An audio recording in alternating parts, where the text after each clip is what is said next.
এয়া আপোনালোকে দেখিব পাইছে এখন দলঙৰ ওপৰত 7খন গাঁৱৰ ৰাইজৰ এখন ৰাজহুৱা সভা।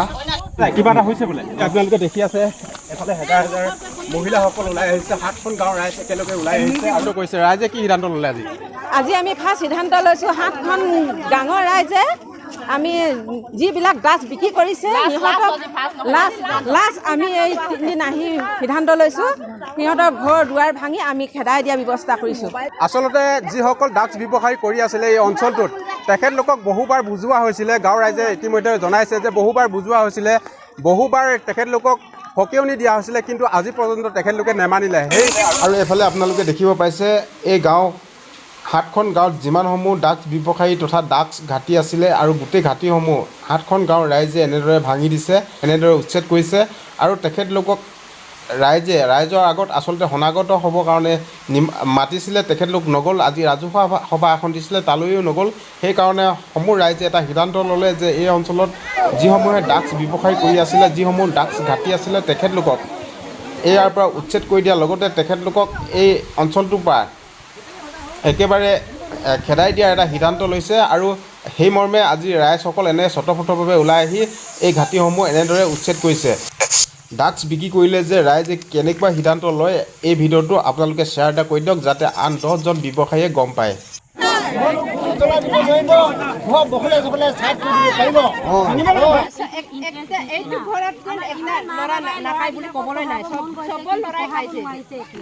ড্ৰাগছৰ প্ৰব্লেমতে আমাৰ ইমান ল'ৰা পচি আছে এতিয়া আমাৰ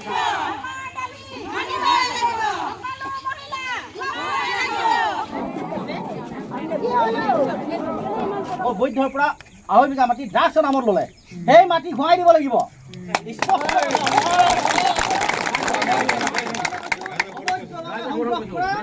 সংগ্ৰহ কৰা মাটি অবৈধ ল'ৰা ছোৱালীৰ নামত কৰাই দিব লাগিব, স্বইচ্ছা কৰাই দিব লাগিব।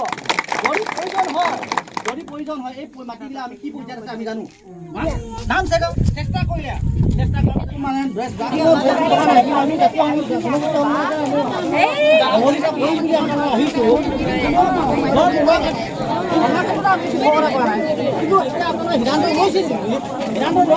আমি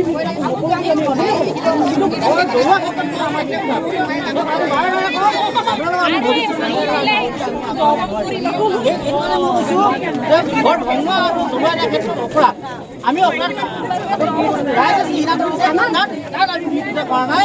আপোনালোকে যি সিদ্ধান্ত লৈছে ৰাইজে লোক ঘৰ জ্বলাই দিয়া ক্ষেত্ৰত আমি সমৰ্থন নাই আৰু আপোনালোকে জ্বলাব নোৱাৰিব। যদি আমাৰ কথা নুশুনি আপোনালোকে জ্বলাই তেতিয়া আমাৰ হ'বগৈ নাই।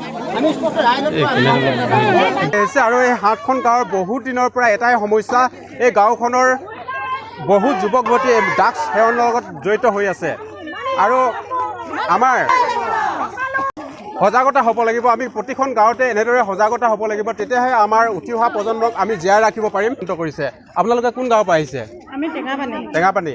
আৰু এই মহিলাসকল দেখিছে কিমান দূৰ টেঙাপানী? 7খন গাঁৱৰ পৰা আহিছোঁ। 6খন 7খন ন? হয়। আৰু অসমৰ আৰু অৰুণাচল মিলি কিনে আহিছোঁ মানে 7খন গাঁৱৰ ৰাইজ আহিছে ন? হয়, মোৰ দেখি আছে আপোনালোকে 7খন গাঁৱৰ ৰাইজে ওলাই আহিছে, স্বতঃস্ফূৰ্তভাৱে ওলাই আহিছে আৰু পৰিৱেশটো আপোনালোকক দেখুৱাই আছোঁ।